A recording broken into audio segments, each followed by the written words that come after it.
Hello everyone, this is Dr. Avinash Chandra and you are watching Life in Physio Hub YouTube channel। तो आज हम लोग बात करेंगे OA-NE के बारे में।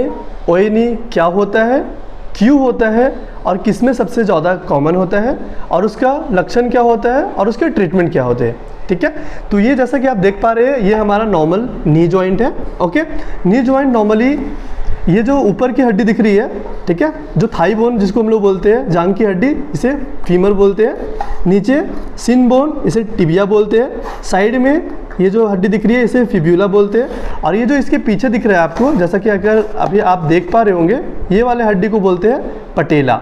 ठीक है, तो नी जॉइंट नॉर्मली 2 जॉइंट से मिलके बनता है, मतलब 2 जॉइंट से मिलके बना होता है। पहला जो है ये फीमर और ये टिबिया, जिसे बोलते हैं टिबियो फेमोरल जॉइंट। ओके, और दूसरा ये फीमर और ये जो पीछे की हड्डी है पटेला, उसे बोलते हैं पटेलो फेमोरल जॉइंट। ओके, OA-NE में नॉर्मली जब आप चलते हो, वेट बेयरिंग करके जब आगे बढ़ते हो तो दर्द ज़्यादा होता है।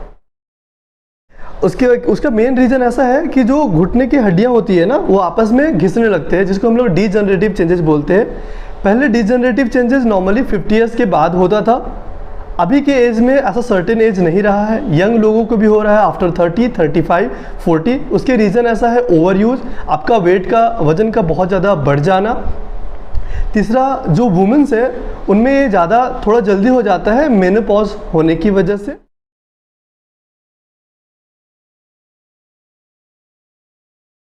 अब हम लोग बात करेंगे इसके सिम्टम के बारे में।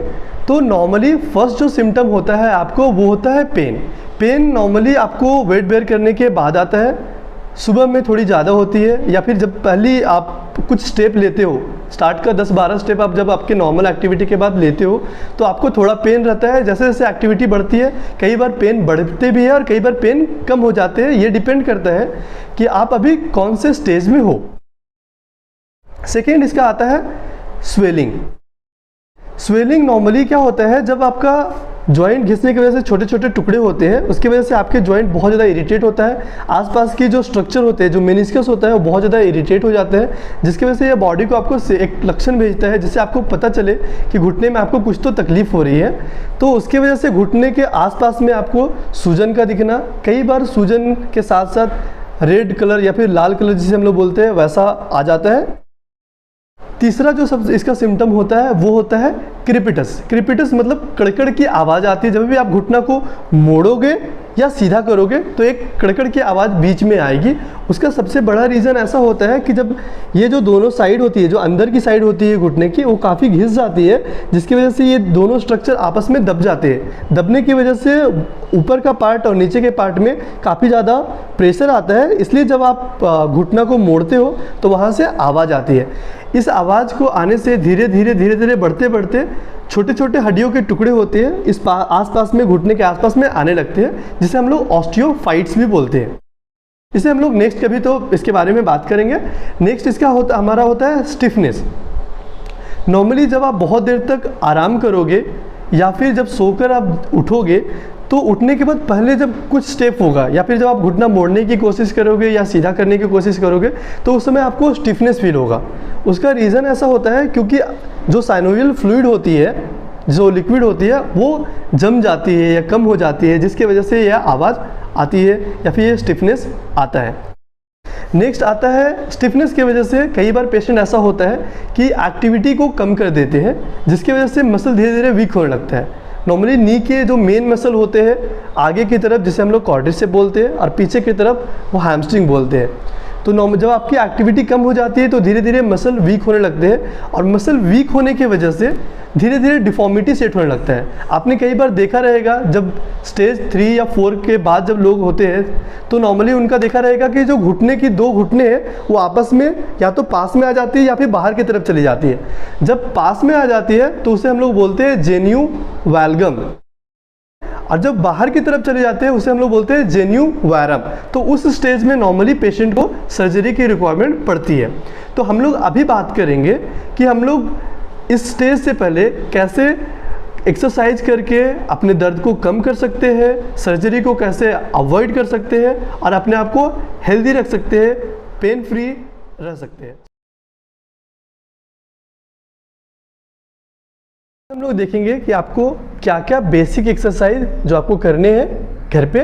तो वो एक्सरसाइज करने के लिए आपके पास जो ज़रूरी चीज़ें हैं, या तो ये फोम रोलर है, ओके। अगर ये फोम रोलर आपके पास नहीं हुआ तो आप घर के टॉवल भी यूज कर सकते हैं। इसे यूज करने के लिए नॉर्मली पेशेंट को सीधा सो जाना है। सोने के बाद आपको फोम रोलर को जस्ट फोम रोलर या फिर इसे घुटने के नीचे रखना है, टॉवल को, ओके, जस्ट घुटने के नीचे रखना है और उसके बाद लेट जाना है। आप बैठ के भी कर सकते हो। उसके बाद आपको क्या करना है, ये जो नी है जिसे हम लोग पटेला बोलते हैं, अभी घुटने को आपको नीचे की तरफ बेड की डायरेक्शन में दबाना है। तो जब आप दबाएंगे तो आपको ध्यान होना चाहिए कि आपका जो एड़ी है वो ऊपर नहीं उठना चाहिए, आपके एंकल ऊपर की तरफ नहीं उठने चाहिए, सिर्फ और सिर्फ आपका जो घुटना है वो नीचे की तरफ दबाया जाना चाहिए, ठीक है। इसे दबाकर 5 सेकेंड तक होल्ड करेंगे, 1 2 3 4 5 एंड देन रिलैक्स छोड़ देंगे।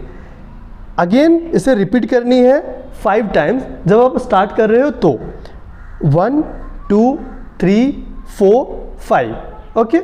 अभी सेकेंड एक्सरसाइज में हम क्या करेंगे कि ये टॉवेल को हटा देंगे। आप नी जो आपका एंकल है, आप एंकल को प्रेस करना है। इसके लिए या तो अगर आप सोकर कर रहे हो तो आप एंकल के नीचे इस टॉवेल को रख सकते हो, उसके बाद भी लेट कर सकते हो, या फिर आप बैठ के अगर आप कर रहे हो तो उसके लिए एंकल के नीचे इसे रखने की ज़रूरत नहीं है, आप इसे निकाल सकते हो। थोड़ा सा एंकल को हल्का बेंड कर सकते हो और इस पोर्शन को जो एड़ी है उसे बेड की तरफ दबाना है। दबाते वक्त ध्यान रहे कि आपका बॉडी जो है, आपका जो कमर है वो स्ट्रेट होना चाहिए। आप दोनों हाथ का पीछे से सहारा ले सकते हैं, ये वाली पैर पूरी सीधी रहेगी और उसके बाद एड़ी को नीचे की तरफ दबानी है और 5 सेकेंड तक गिनना है, 1 2 3 4 5 एंड देन रिलैक्स, ओके। आप इस एक्सरसाइज को टॉवेल की मदद से भी कर सकते हैं। उसके लिए टॉवेल यहाँ नीचे रख सकते हैं। उसके लिए आपका जो घुटना है वो हमेशा सीधा रहेगा। घुटना सीधा रखने के बाद आपको एड़ी को नीचे की तरफ दबाना है, 1 2 3 4 5, ओके। अगेन इसे रिपीट करना है, 1 2 3 4 5। ये थे दूसरा एक्सरसाइज। अभी थर्ड में हम क्या करेंगे कि पेशेंट को सीधा लेट जाने के लिए बोलेंगे।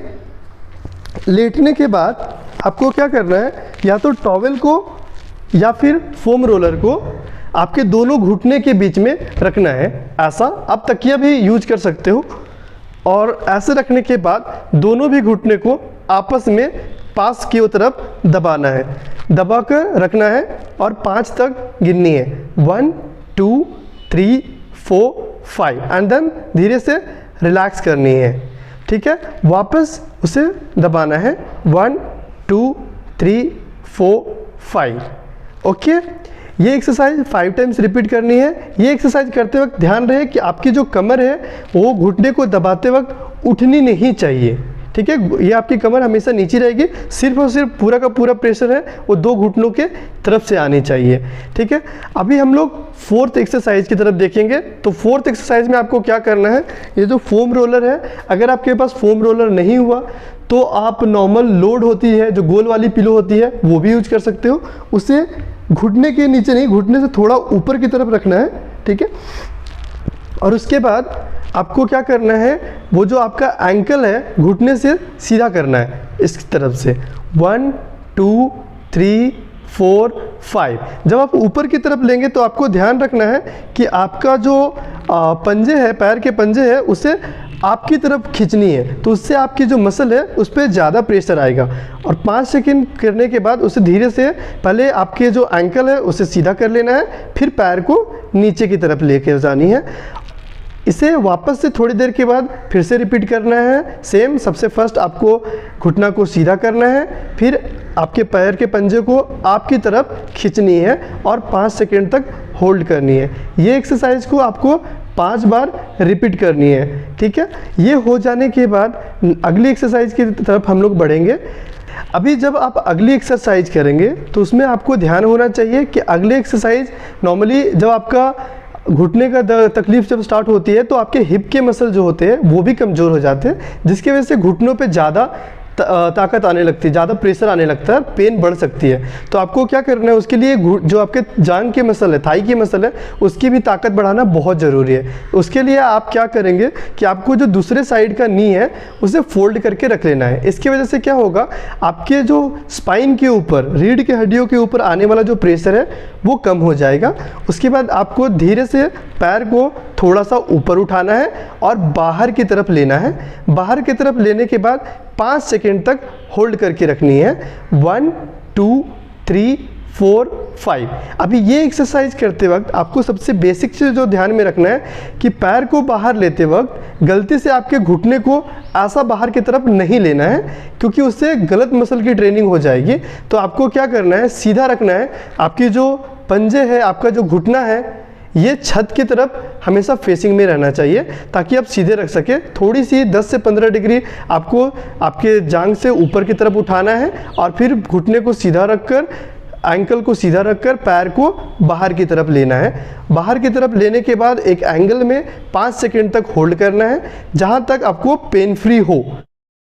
5 तक गिनने के बाद वापस इसे नॉर्मल पोजीशन में लाना है और धीरे से रख देना है। इसी एक्सरसाइज को दूसरे एंगल में करने के लिए आपको क्या करना है, एक करवट में हो जानी है जिस तरफ के पैर में आपको तकलीफ है। एक करवट में होने के बाद आपको ये जो घुटना है उसे सीधा रखना है, थाई को सीधा रखना है, पूरी बॉडी को स्ट्रेट रखना है। उसके बाद धीरे से पैर को ऊपर की तरफ ये साइड में उठाना है और 5 सेकेंड तक होल्ड करनी है।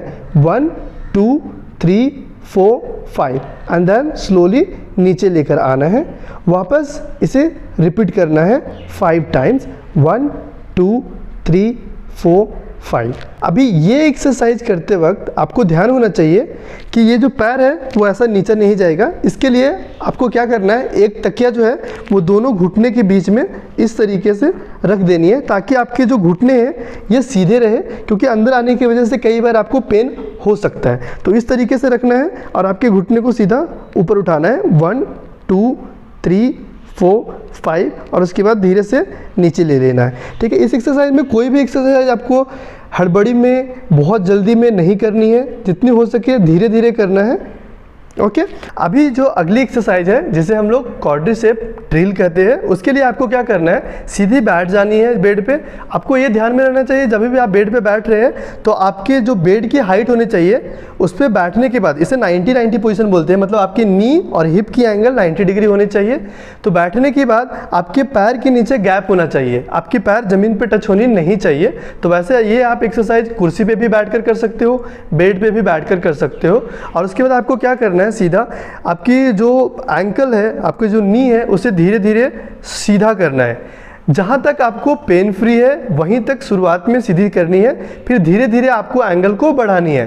फिर उसके बाद 5 सेकेंड तक इसे होल्ड करके रखनी है। ठीक है, अगर आप कंफर्टेबल हो तो आपके पंजे जो है उसे आप ऊपर की तरफ, अपने जो अंगूठे हैं आप ऊपर की डायरेक्शन की तरफ भी ले सकते हैं। उससे आपके मसल को स्ट्रेच भी आएगा और साथ में दूसरी जो मसल है उसकी ताकत को भी हम लोग बढ़ा सकते हैं।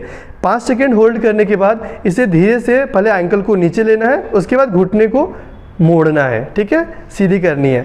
इस एक्सरसाइज को वापस फिर से रिपीट करनी है, सेम वैसे रिपीट कर लेंगे। ये धीरे से पहले ऊपर लेना है, फिर इस वाले अंगूठे को अपनी तरफ खींच कर रखनी है और 5 सेकेंड तक होल्ड करनी है। 1 2 3 4 5 एंड देन पहले एंकल को सीधा करना है, फिर धीरे से घुटने को मोड़ना है। तो आज का वीडियो ये हमारा पार्ट 1 था, ओए नी के बारे में और एक्सरसाइजेस के बारे में। पार्ट 2 हम जल्दी आपके लिए लेकर आ जाएंगे। तब तक आप ये एक्सरसाइज करें और हमें बताएं कमेंट करके कि ये एक्सरसाइज आपको कैसा लगा। सेकेंड में हम आपको थोड़े एडवांस एक्सरसाइज के बारे में बताएंगे, नी का पेन कम करने के लिए और साथ में ताकत को थोड़ा और ज़्यादा बढ़ाने के लिए। ओके,